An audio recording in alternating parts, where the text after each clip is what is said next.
Hi and welcome. So today I want to try and do something a little bit different. Instead of an analysis, I wanted to do a vlog about how to tackle kind of large creative projects. I have a few going on personally that I was starting to feel overwhelmed with, and so I took steps to make it a little less overwhelming and thought maybe this would be something that other people would like to hear. So let's go ahead and dive on in. I'm Dr. Zach. Grab a cup of tea and join me. So my main strategy is using Post-it notes. So for example, in April, I want to get some headshots done so I can start putting out promotional materials in order to attract some students. So on a sticky note, I would write promotional materials, right? And then after that, I would say, okay, I need headshots. I need to design the flyer. And then I also need to print or order the flyer. And finally, I need to distribute the flyer. So now for April, I have some actionable items here. So now I can take this sticky note and say, okay, my goal for April was to make these materials. I now have some steps that I can use to complete this project, and I'll be good to go. So then I have this board kind of behind me. I sometimes take it down for videos, but since we're using it, I wanted to show you today. And I put my sticky note on the board so that I can have that in the forefront of my mind here. So I have lots of different kind of sticky notes going on. I understand this might be a little overwhelming for some people, and you would like maybe like a cleaner way, or you could like write some sticky notes on your computer or keep a list of those somewhere visible. But what I think is really important is that the sticky notes, or if it's on your computer, it's visible to you every day. So when you come to start working, you know what you need to do to achieve your goals. Where I was getting overwhelmed was I was like, okay, I need to make content for YouTube. I need to work on this collaboration with a dance studio that I'm doing. I need to write some music for a bass album. I want to put out an album of bass music. And then also, oh, I need to do these promotional materials. I need to do this, I need to do that, and that. And there's all these really big kind of projects that I just got overwhelmed and wanted to scroll through social media instead, so I didn't have to think about all that. But what I realized was useful was breaking it down just like this. Okay, let's take YouTube. For YouTube, I want to continue doing my analysis videos, finish up the Encanto series that I've been doing. I want to try a vlog. Hello. I want to try doing a short. So now I have some actionable items. Okay, today is the vlog day. Great. So hello, I'm filming the vlog, and now I have that action completed. For the dance collaboration, we had worked out some stuff already, so I need to write that out. That's something I hadn't done yet. So I've been kind of just experimenting and trying different things with the dancers, but I hadn't ever actually written any of the stuff out yet. So it's like, okay, that's something that needs to get done. So I can do that. And one morning this week, that's what I did. So just like writing these steps out is really helpful. The other thing, so like the bass album, I need to record, of course, right? But that was really overwhelming for me because it's like I'm trying to figure out the best setup for the space that I'm in. I have an option of being in a couple of different spaces to record. I have a couple of different microphones. I want to make sure that, it sounds good, so I need to practice and do good takes. And, all this stuff was really causing like a lot of anxiety, and I didn't want to do it.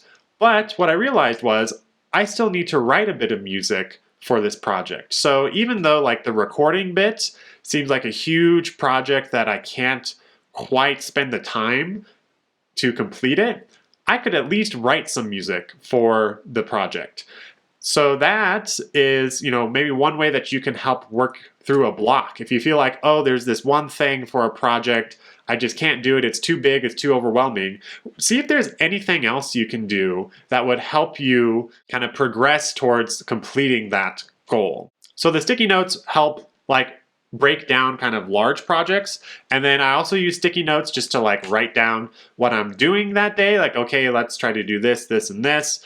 I find that's a little bit more useful than using a planner, because if I write out all this stuff in a planner and like I'm blocking out all the time, then that can be overwhelming because it's like, oh my gosh, I'm going to wake up, I'm going to film, I'm going to practice, then I have to go teach, and then I have a rehearsal in the evening. There's no time to do anything. And that's also when I usually find myself just like turning to non-productive tasks, because it's just like, this is too much. It gets very overwhelming seeing all of your time just fill up.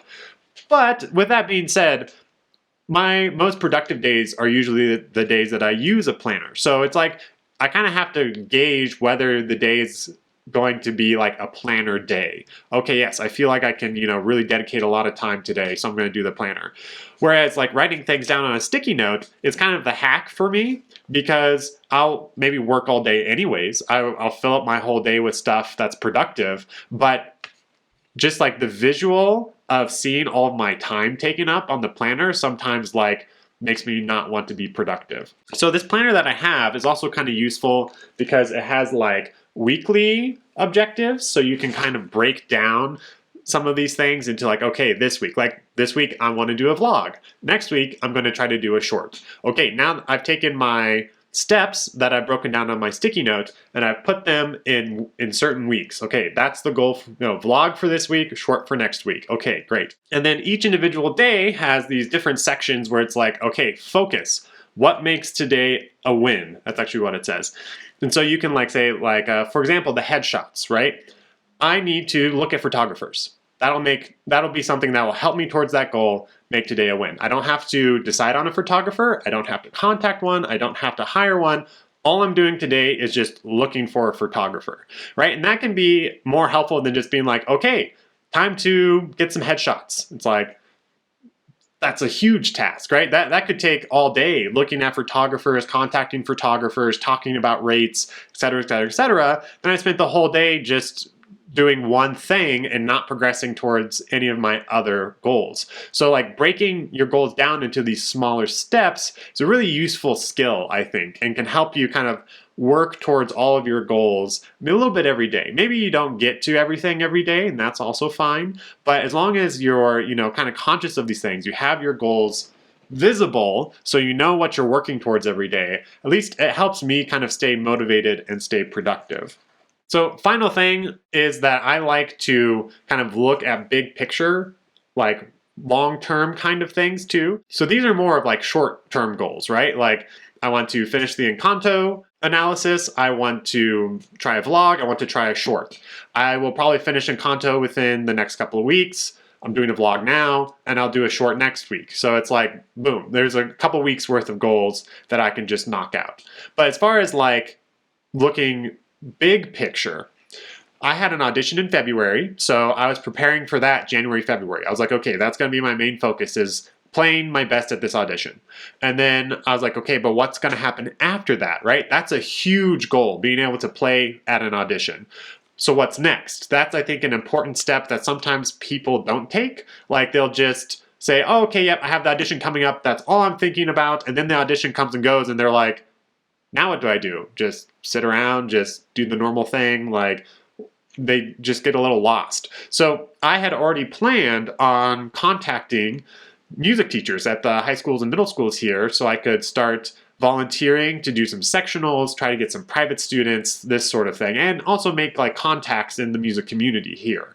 So that was, really useful. Once I finished the audition, it was like, okay, time to start sending out emails. And now I've done like 5 or 6 sectionals this month, and it's been really great. I've got to meet a lot of students, got to meet a lot of the teachers. Things are starting to happen. I've gotten some opportunities from making those connections. So that's been great. And then I realized, right, okay, April is headshots. Now that I'm making these contacts, I think it'd be great to have something tangible to like hand to a teacher or a student, so then they have my information and I can start making that happen. That's kind of as far as I've scheduled out right now. This summer I would like to complete that base album, so like that's kind of like my plan going forward. So I have these big overarching goals that are going to take like a long time for them to be completed. Like I hope to be distributing my flyers by mid to maybe late April, right? So I have that plan that, okay, once April hits, I'm looking for a photographer, I'm designing my flyer, I'm making things happen there. But like I don't have to do that today because it's not April as of this filming. So that kind of helps me feel like, okay, I know what needs to be done, but it all doesn't need to be done right now, right? And same thing for like this base album. Okay, I can write some music, I can maybe try like putting a mic somewhere different the next time I record and see how that sounds. But like, I don't need to have everything recorded by next week, right? I'm looking at maybe June, July for putting a recording together, which then means that the mixing and mastering is going to be happening in probably August, September, with then a release in like maybe November, December, right? Like that is way out in the future. So yes, I have steps that I can take now to help complete that, but like I am not worried about getting all of that together right now, which is what it can sometimes feel like. When you have all these different projects, it's like, okay, like I need to record this song. And it's like, no, you don't. Like, take some time, write out some music, practice the music, like get comfortable with it. The release isn't going to be until like December, so like there is time to make all of this happen. So I hope that was helpful. This is a little bit different than what I've done before. So if you like this video, please give me a like on the video, comment what you liked about this video, or maybe some tips and tricks that you use to stay productive. And if you have time, I'd appreciate if you check out my Patreon. Thank you all for your support. Thank you for watching this video, and I will see you next time.